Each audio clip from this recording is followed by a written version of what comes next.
इस सभा के परम आदरणीय अध्यक्ष जी,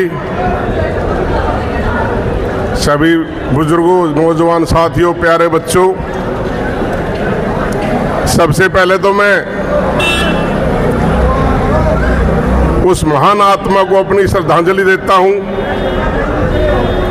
जिन्होंने आजाद भारत में सत्ता के मंचों पर किसान शब्द को शामिल करवाया।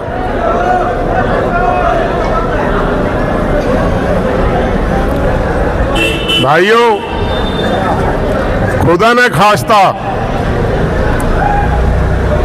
अगर सरदेय चौधरी साहब राजनीति के माध्यम से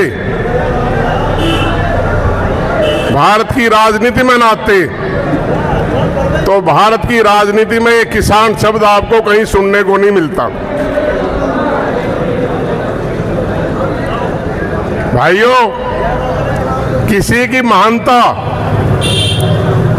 तीन तरीके से तय की जाती है। या तो वे लोग तय करते हैं जो उनके साथ रहे हैं, या फिर दूसरे वे तय करते हैं जो पढ़े लिखे हैं, जिन्होंने उनके बारे में पढ़ा है।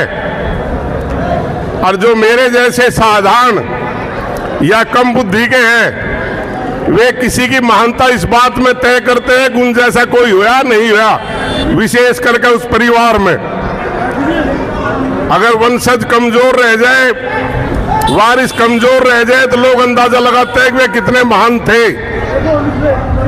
और साथ साथ मैं आज उस महान आत्मा को भी नमन करता हूं, क्योंकि सरदेय चौधरी साहब ने तो राजनीतिक तौर पर कैसे लड़ा जाता है, कैसे ताकत इकट्ठी की जाती है और कैसे संसद में जाकर अपना अधिकार मांगा जाता है, सरदेय चौधरी चरण सिंह जी ने यह सिखाया। लेकिन जब तानाशाही सरकार हो जाए, लोकतांत्रिक तरीके से सुनने को तैयार ना हो, तब उनके साथ कैसे लड़ा जाए, ये सरदेय चौधरी महेंद्र सिंह टिकैत जी ने सिखाया है।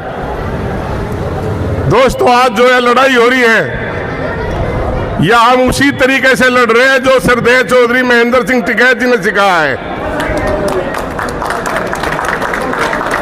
क्योंकि बिल्कुल आज के जो भी राजनीति में शामिल हैं, अधिकतर लोग स्वार्थी हो चुके हैं। पहले अपना करते हैं, तब और का सोचते हैं। तो आजकल लोगों को राजनीतिक लोगों पे भरोसा नहीं रहा, क्योंकि बहुत बार देख लिया लोगों को कैसे इस्तेमाल करते हैं, फिर कैसे लाभ उठाते हैं और कैसे सत्ता सुख भोगते हैं। तो आज के समय के अनुसार सरदेय टिकैत साहब ने सिखाया कि हमें लड़ाई कैसे लड़नी है। जब हमारा नेताओं से विश्वास उठ जाए तो हमें कैसे लड़ना है, कैसे संगठित होकर लड़ना है। दोस्तों, आप सभी ने देखा होगा रामायण काल में लड़ाई हुई, वह भगवान राम के अनुसार हुई। लेकिन जब महाभारत हुई, अगर कोई आदमी उस समय अगर राम के हिसाब से लड़ाई लड़ता तो कामयाब नहीं होता, तब कर्षण होना पड़ा था। तो आज जो लड़ाई है, आगे जो चलेगी, आज नहीं, आगे भी कहीं किसानों की लड़ाई चलेगी, तो वो हमें सिर्फ उसी रास्ते से लड़नी पड़ेगी जो सरदेय चौधरी महेंद्र सिंह टिकैत जी ने सिखाई थी। नहीं तो हम हर जगह फेल हो जाएंगे, लोग हमारी कीमत लगा लेंगे, कहीं भी हमें बेचते रहेंगे, कहीं भी इधर उधर करते रहेंगे। अब वो उनकी मर्जी हो, हमारी कितनी कीमत लगाए। दोस्तों, अब मैं आता हूं बात मुद्दे पे। मैं आप लोगों को ये कहना, मैं जगह जगह कहता हूं दोस्तों कि हमारा बागपत उत्तर प्रदेश के बहुत से जनपदों से पीछे है। होना चाहिए था सबसे आगे, लेकिन सबसे पीछे है। और मैं चेतावनी देता हूं आप सभी को, सावधान करता हूं आप सभी को। जैसे उत्तर प्रदेश में बहुत से जनपदों से या दिल्ली के चारों तरफ के बहुत से जनपदों से बागपत पीछे है। अगर इस लड़ाई में आज चूक गए आप, जिसके लिए लड़ रहे हो, जिस कट के लिए लड़ रहे हो, तो बागपत में भी आपकी यही दुर्दशा होगी। सारे बागपत से पीछे ये क्षेत्र रहेगा। इसलिए ये कट लेना बेहद जरूरी है। दोस्तों, कोई राजनीतिक दल किसी कार्य के लिए लड़ाई लो और उसकी हार हो जाओ तो कोई बड़ी बात नहीं है। राजनीतिक दल लड़ते हैं, हारते रहते हैं, जीतते रहते हैं, बहुत सी जगह कामयाब होते हैं, बहुत सी जगह फेल होते हैं, लेकिन यह लड़ाई किसानों की लड़ाई है।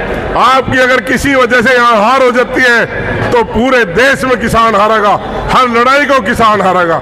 इसलिए भी यहाँ की लड़ाई जीतनी बेहद जरूरी है, क्योंकि ऐसी जगह वक्ता बहुत होते हैं, लंबा नहीं बोलना चाहिए, लेकिन मैं एक चीज के लिए जरूर लोगों को सावधान करता हूं। इस बात को ध्यान से सुन लो, एक बात चुप हो गए दोस्तों। जो ये लड़ाई है, सबसे पहले आगे होगा लड़ने का काम जो है वो यहाँ के जो चारों तरफ के गांव हैं इनका पड़ता है। जब ये आगे होगा इस लड़ाई को लड़ेंगे, इसका नेतृत्व करेंगे, जब जनपद के और जो दूसरे हिस्सों के लोग हैं वे भी यहाँ आके इनका साथ देंगे। और मैं जो घरों में बैठे हैं, यहाँ के आसपास के गांवों के लोग जो घरों में बैठे हैं, मैं एक तरह से ये कहूँगा कि वे कायरता दिखा रहे हैं। उनको इसी बात की चिंता नहीं कि हम अपने वंशजों के लिए क्या छोड़ के जाएंगे, हम अपनी पीढ़ जो आने वाली पीढ़ियों के लिए क्या सुविधाएं करके जाएंगे।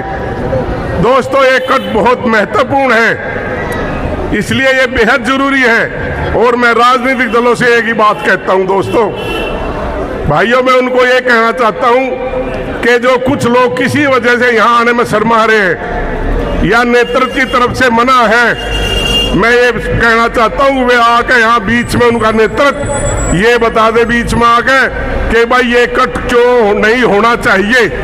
अगर वे सबके बीच में आके ये बता दे कि इस वजह से ये नहीं होना चाहिए, हो सकता है किसान उनकी बात को मान ले और सोच ले हाँ भाई ये कह रहे शायद इसकी जरूरत नहीं है, लेकिन यहाँ आके कहने की हिम्मत तो रखें। और अगर ये कट सही मांगा जा रहा है, जरूरत के हिसाब से मांगा जा रहा है, तो आके फिर आके पूरा समर्थन क्यों नहीं दे रही। तो मैं ज्यादा न कहते एक बात जरूर कहूंगा, मैं आदरणीय चौधरी राजेंद्र सिंह जी के बारे में ये कहूंगा।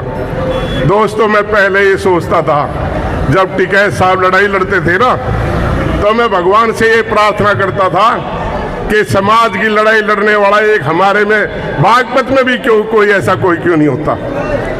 क्योंकि आपस में देखो सभी, अगर हरियाणा के पहलवान थे हमारे लोग सोचते थे हमारे यहाँ क्यों नहीं अच्छे होते, तो इसी तरह हम दूसरे जनपद में कोई विशेषता हो जाए हम सोचते हमारे यहाँ भी हो। लेकिन आज मुझे पूर्ण विश्वास हो गया कि अब कभी भी किसानों को अकेला दुकल्ला नहीं रहना पड़ेगा, उनके नेतृत्व करने वाले हमारे बागपत में भी है। तो मैं धन्यवाद करता हूं चौधरी राजेंद्र सिंह जी का, धन्यवाद करता हूं पूरे साथियों का, धन्यवाद करता हूं आप सबका जो यहाँ आ रहे हैं और कंधे से कंधा मिलाकर साथ दे रहे। दोस्तों, एक बात सोच के चलो, यह लड़ाई हो सकता है लंबी भी चले, और हमारा जो क्षेत्र है हम इसे किसी भी रूप में समझ लो, ये क्षेत्र कभी भी अपना हक है वो निवेदन करके मांग सकता है, वो आवेदन करके मांग सकता है, लेकिन वो गिड़गिड़ा के अपना हक नहीं लेगा। वो अपना हक लेगा तो ताकत से लेगा, अधिकार से लेगा, सम्मान से लेगा। तो मैं फिर एक बार आप सभी का धन्यवाद करता हूँ, निवेदन करता हूँ आसपास के जो गांव वाले लोग हैं वे अधिक से अधिक संख्या में आवे, उनके साथ दूसरे आओगे और हो सकता है फिर दूसरे जनपदों के लोग भी आवे, हो सकता है यह आंदोलन और ताकतवर हो जाए, ऐसा हो जाए कि देश याद रखे।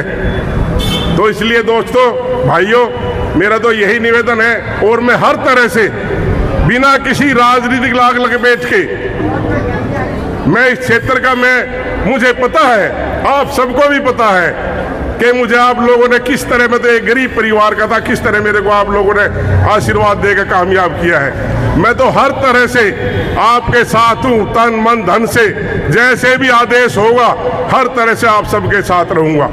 जय हिंद, जय भारत, जय सर्व समाज।